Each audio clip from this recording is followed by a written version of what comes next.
السلام عليكم ورحمة الله وبركاته. واي حسي حسوس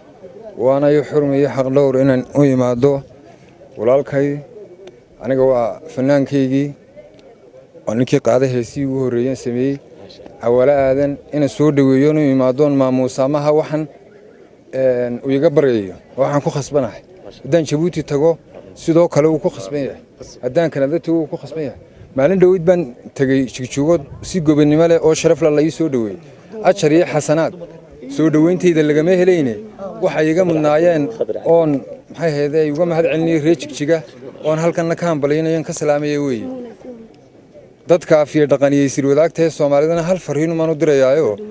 war waxa idin kala qaybiya ee siyaasadda iyo xuduudaha waxa ka weyn waxa idin mideeya ee aqoona ee dhalashaha ee dhiiga awaali hargeysa marti kuma aha Cabdullaahi Xasan Gani baan uga mahad celinayaa oo ii soo sheegay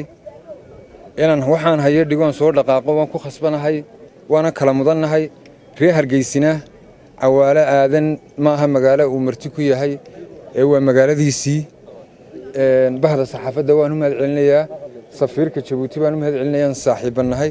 waxaan u mahad celinayaa fanaaniinta xidigaha geeska iyo fanka qaybihiisa kala duwan waxaan leeyahay dareenka iyo shucuurta ku soo dhaweyseen cawaale waa mid fanku abaalka idinka hayo maaha mid cawaalo kaliya idinka hayo